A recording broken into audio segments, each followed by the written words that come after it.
অবাধ নির্বাচনে প্রতিশ্রুতিবদ্ধ সরকার, বলছেন ওয়াহিদ উদ্দিন মাহমুদ। উপদেষ্টা পরিষদ পুনর্গঠন করে জাতীয় সরকারের দাবি ভিপি নূরের। জানাবো নির্বাচনের রোডম্যাপ ঘোষণা করুন, বলছেন মিয়া গোলাম পরোয়ার। ফেব্রুয়ারি থেকে শহীদ পরিবারকে আর্থিক সহায়তা, বলছেন তথ্য উপদেষ্টা। এবং সর্বশেষ জানাবো অস্থিরতা ও ক্ষোভ, সিদ্ধান্ত বদল, জনমনে প্রশ্ন প্রশাসনে হচ্ছেটা কি। শুনছিলেন সংবাদ শিরোনাম, এবারে বিস্তারিত। অবাধ নির্বাচনে প্রতিশ্রুতিবদ্ধ সরকার, বলছেন ওয়াহিদ উদ্দিন মাহমুদ। পরিকল্পনা ও শিক্ষা উপদেষ্টা অধ্যাপক ওয়াহিদ উদ্দিন মাহমুদ বলেছেন, জনগণের আকাঙ্ক্ষা অনুযায়ী অবাধ, স্বচ্ছ ও অংশগ্রহণমূলক নির্বাচন অনুষ্ঠানে প্রতিশ্রুতিবদ্ধ সরকার। ওয়াহিদ উদ্দিন মাহমুদ বলেন, গত বছরের 5ই আগস্ট শিক্ষার্থীদের নেতৃত্বে জনতার অভ্যুত্থানে দেখেছে বাংলাদেশ অন্তর্ভুক্তিমূলক ও বহুত্ববাদী গণতন্ত্রের চর্চার মধ্য দিয়ে মানুষে যাতে তার আকাঙ্ক্ষা অবাধ, স্বচ্ছ ও অংশগ্রহণমূলক নির্বাচন করতে পারে, এমন একটি পরিবেশ সৃষ্টি করতে সরকার প্রতিশ্রুতিবদ্ধ। তিনি বলেন, বাংলাদেশ ন্যায্যতা ও সমতার ভিত্তিতে ভারত সহ প্রতিবেশী দেশগুলোর সঙ্গে পারস্পরিক অগ্রাধিকার, স্পর্শকাতরতা ও পরিপ্রেক্ষিত বিবেচনায় রেখে সম্পর্ক জোরদার করতে অঙ্গীকারবদ্ধ। দুই দেশের জনগণের কল্যাণের জন্য বাংলাদেশ পারস্পরিক বিশ্বাস ও শ্রদ্ধার ভিত্তিতে সম্পর্ক এগিয়ে নিতে চায়। 1971 সালে বাংলাদেশের মুক্তিযুদ্ধের সময় ভারতের জনগণ ও সরকারের গুরুত্বপূর্ণ অবদানের কথা তিনি স্মরণ করেন। উপদেষ্টা পরিষদ পুনর্গঠন করে জাতীয় সরকারের দাবি ভিপি নূরের। জাতীয় সরকার ছাড়া জনগণের আকাঙ্ক্ষা পূরণ সম্ভব নয় বলে মন্তব্য করেছে গণ অধিকার পরিষদের সভাপতি ও ডাকসুর সাবেক ভিপি নুরুল হক নূর। তিনি বলেছেন, জাতীয় ঐক্য ও সংহতি নিশ্চিত করতে জাতীয় সরকারের লক্ষ্য নিয়ে উপদেষ্টা পরিষদ পুনর্গঠন করতে হবে। অন্তর্বর্তী সরকার জন আকাঙ্ক্ষার বিপরীতে ধাবিত হচ্ছে অভিযোগ করে ডাকসুর সাবেক ভিপি বলেন, গঠনের পর থেকে ব্যর্থতার পরিচয় দিচ্ছে অন্তর্বর্তী সরকারের উপদেষ্টারা। সরকারের মধ্যে পরিবর্তন এনে রাজনৈতিক দলগুলোর সমন্বয়ে জাতীয় সরকার গঠন করতে হবে।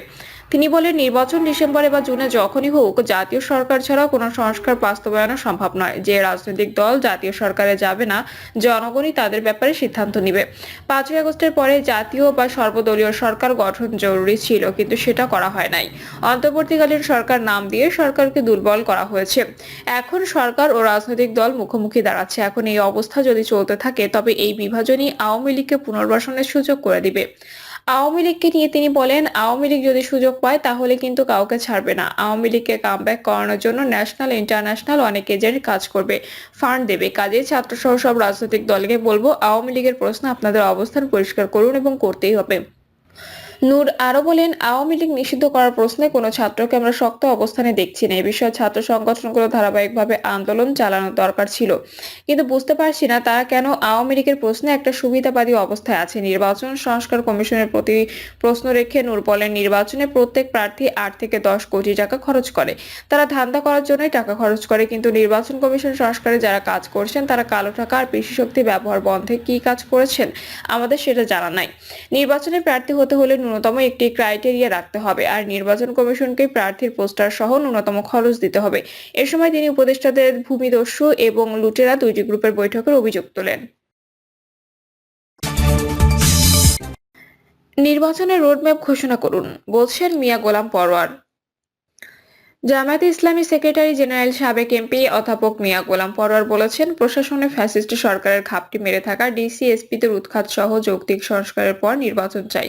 অন্তর্বর্তী সরকার প্রধানের উদ্দেশ্যে তিনি বলেন, নির্বাচনের জন্য রোডম্যাপ ঘোষণা করুন, তাতে যতটুকু সময় লাগে জামায়াতে ইসলামী সময় দেবে। যদি একটি সুষ্ঠু নির্বাচনের জন্য 15 বছর অপেক্ষা করতে পারি, তাহলে একটা ভালো নির্বাচনের জন্য 2-4 মাস আগে হলে কি পরে হলো এটা গুরুত্বপূর্ণ নয়। আমাদের নিশ্চিত করতে হবে আগামী নির্বাচন নিরপেক্ষ হবে কিনা। তিনি বলেন, নতুন বাংলাদেশ গড়ার জন্য ঐক্যবদ্ধ থেকে আমাদের জাতীয় ঐক্য গড়ে তুলতে হবে। ঐক্যের ভিত্তিতে যখন অন্তর্বর্তী সরকার নির্বাচনের কাজ শুরু করেছেন, তখন আমরা দেখতে পাচ্ছি দেশের বিরুদ্ধে ষড়যন্ত্র শুরু হচ্ছে। যত ষড়যন্ত্রই হোক না কেন, আমরা মাথা ঠান্ডা রেখে লক্ষ্য পৌঁছাতে চাই। ফেব্রুয়ারি থেকে শহীদ পরিবারকে আর্থিক সহায়তা, বলছেন তথ্য উপদেষ্টা। জুলাই গণ অভ্যুত্থানের লক্ষ্য ও চেতনা বাস্তবায়নে সাধারণ আলেম সমাজ তাদের লিখিত মতামত দিয়েছেন। এই মতামতে জুলাই ঘোষণাপত্রের গুরুত্ব এবং এর মাধ্যমে একটি সাম্য ও মানবিক মর্যাদা, ন্যায় ভিত্তিক ও ইসলামী মূল্যবোধ সম্পন্ন রাষ্ট্র গড়ে তোলার প্রয়োজনীয়তার দিকগুলো তুলে ধরা হয়। গণমাধ্যমে পাঠানো এক বিবৃতিতে সংগঠনের কেন্দ্রীয় সদস্য মোহাম্মদ ইউসুফ আহমদের পাঠানো বার্তায় এই তথ্য জানানো হয়। বিবৃতিতে সাধারণ আলেম সমাজ জানায়, এই গণঅভ্যুত্থান শুধু গণ আন্দোলন নয়, বরং এটি বাংলাদেশের জনগণের দীর্ঘ শোষণ বৈষম্যের বিরুদ্ধে একটি ঐতিহাসিক ও রাজনৈতিক পুনর্জাগরণ। জুলাই ঘোষণাপত্রের মাধ্যমে এই বিপ্লবকে স্বীকৃতি দেওয়া এবং সাংবিধানিক কাঠামোতে এর প্রতিফলন ঘটানোই এখন সবচেয়ে বেশি জরুরি। আলেম সমাজ জুলাই ঘোষণাপত্রের শহীদ ও আহতদের স্বীকৃতি এবং পুনর্বাসন নেতৃত্বের স্বীকৃতি, দৃশ্যমান বিচার প্রক্রিয়া, সংবিধান পুনর্লিখনের জন্য গণপরিষদ এবং সর্বস্তরের ফ্যাসিবাদী কাঠামো বিলোপের অঙ্গীকারে যুক্ত করার মতামত দিয়েছেন। সংবাদ বিজ্ঞপ্তির মাধ্যমে জানানো হয়, সাধারণ আলেম সমাজ বাংলাদেশের ইসলামী মূল্যবোধ ও ধর্মীয় এবং জাতীয় ঐতিহ্যের ভিত্তিতে একটি ন্যায়ভিত্তিক সমাজ গঠনের লক্ষ্যে কাজ করে আসছে। 24শে জুলাই গণঅভ্যুত্থানে সংগঠনের ভূমিকা অসামান্য, বিশেষত ইসলামী চেতনা ও ধর্মীয় মূল্যবোধকে জনগণের সংগ্রামের কেন্দ্রবিন্দুতে নিয়ে আসতে কর্মসূচির মতো কার্যকর পদক্ষেপ গ্রহণ করেছে সাধারণ আলেম সমাজ। আলেমদের নেতৃত্বে মাদ্রাসা শিক্ষার্থী এবং ধর্মপ্রাণ সাধারণ জনগণ ফ্যাসিবাদী শাসনের বিরুদ্ধে গণ অভ্যুত্থানে সক্রিয় অংশগ্রহণ করেছে। সাধারণ আলেম সমাজ মনে করেন, এই বিপ্লবের সাফল্য নির্ভর করেছে জনগণের ইচ্ছার প্রতি সরকারের দায়িত্ববদ্ধতার উপর। অস্থিরতা ও ক্ষোভ, সিদ্ধান্ত বদল, জনমনে প্রশ্ন, প্রশাসনে হচ্ছেটা কি? প্রশাসনের নিয়োগ, বদলি ও পদায়নের ক্ষেত্রে সিদ্ধান্ত পরিবর্তন হচ্ছে। অনেক সময় প্রজ্ঞাপন, অফিস আদেশ জারি করেও তা টেকাতে পারছে না সরকার। বিশেষ করে 43তম বিসিএস এর নিয়োগ সংক্রান্ত প্রজ্ঞাপন জারির পর স্থির থাকতে পারেনি জনপ্রশাসন মন্ত্রণালয়। এতে নিয়োগের সুপারিশপ্রাপ্ত 227 জনকে একবার বাদ দেওয়া, ফের তাদের কয়েকজনকে যোগদানের সুযোগের ঘোষণা দেয়। পাবলিক সার্ভিস কমিশনের 6 সদস্যকে নিয়োগ, এরপর তাদের নিয়োগ বাতিল করা হয়। সরকারি কর্মকর্তা কর্মচারীদের বলা হয় মহার্ঘ ভাতা ঘোষণা করা হবে। এমন ঘোষণার পর সিদ্ধান্ত পরিবর্তন। বিগত সরকারের সময় বঞ্চিত 764 কর্মকর্তাকে ভূতাপেক্ষ পদোন্নতি ও আর্থিক সুবিধা দেওয়ার সিদ্ধান্তের পর এ সংক্রান্ত আদেশ জারি হয়নি। সরকারি চাকরিতে নিয়োগের বয়সসীমা 2 বছর বাড়লেও অবসরের বয়স বৃদ্ধি সংক্রান্ত কোনো ঘোষণা আসেনি। ডিসি পদে নিয়োগ দিয়ে দফায় দফায় আদেশ বদল।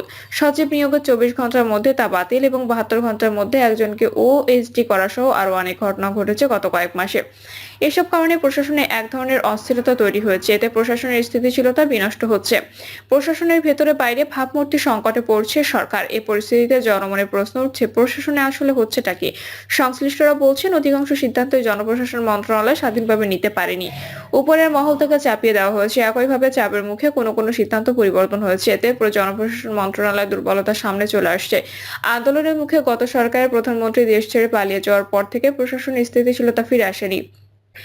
এ বিষয়ে কথা বলতে গিয়ে জানা গেছে, জনপ্রশাসন মন্ত্রণালয়ের সিনিয়র সচিব মোহাম্মদ মোখলেস উর রহমান দেশের বাইরে সফরে আছেন। তিনি ফিরবেন 30শে জানুয়ারি। অতিরিক্ত সচিব নিয়োগ, পদোন্নতি ও প্রেষণ মোহাম্মদ ওবায়দুর রহমান বলেন, ঊর্ধ্বতন কর্তৃপক্ষের সিদ্ধান্ত তামিল করাই তাদের কাজ, এর বাইরে তিনি কোনো কথা বলতে চাননি।